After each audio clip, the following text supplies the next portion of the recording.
East, and I just want to show you the live pictures again from the capital of Lebanon, Beirut. There you can see a huge plume of black smoke. We were talking to our correspondent Jonathan Head. He was talking about how Israel has bombed targets in those southern suburbs of the Lebanese capital again. So there you can see the smoke. This, of course, comes meanwhile while Hamas officials in Gaza say more than 70 people have been killed in an Israeli airstrike in the north of the territory. Israel saying that is an exaggeration. Let's cross to our correspondent Wira Davis, who is in Jerusalem. So Wira, what do we know about these latest strikes in Gaza?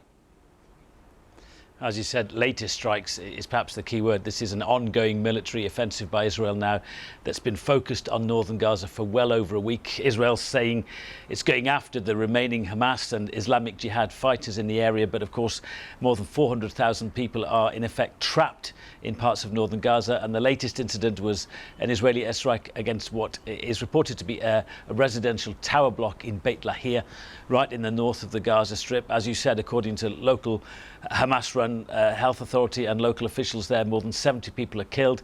Israel has issued a statement doubting those figures, saying they're exaggerated, but conversely local officials saying they expect to find even more bodies in the rubble of the building.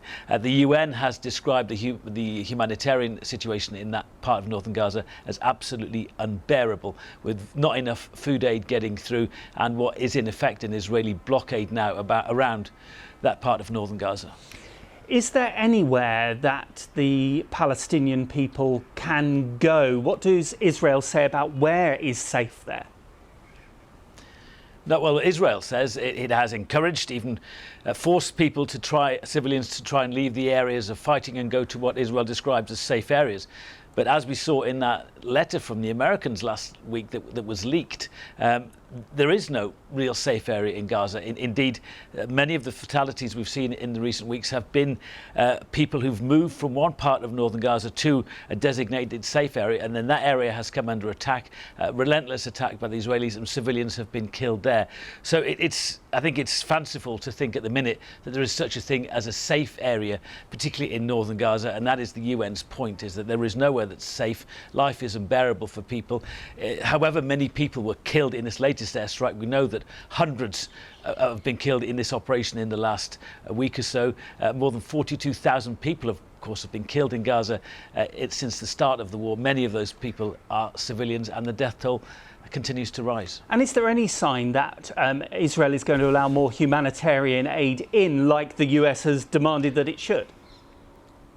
Yeah, Israel is under massive pressure to allow more aid in.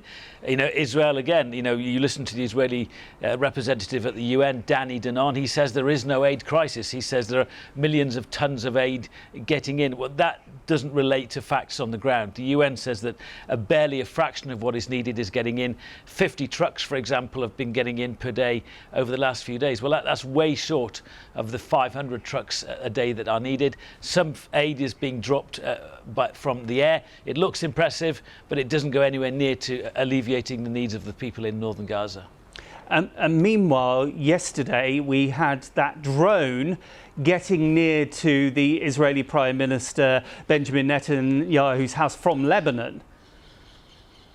Yeah, that was a drone which appeared to be an attack on Mr. Netanyahu's private residence in Caesarea, which is in northern Israel. Now, he later said he directly accused Iran through its proxy Hezbollah of trying to kill him and his wife Sarah. Maybe that indicates, a tougher stance against Hezbollah and Iran, but Netanyahu certainly saw that as an attack against him. One thing that has emerged in the last few hours is that Donald Trump said he spoke to Benjamin Netanyahu in the hours after that incident, and he said, this is according to Donald Trump, Netanyahu had forged on and he was in the strong position he was now, despite President Biden. He said he wasn't listening to Biden's concerns about the war. That is, of course, all according to Donald Trump. Wira Davis, live in Jerusalem. Thank you.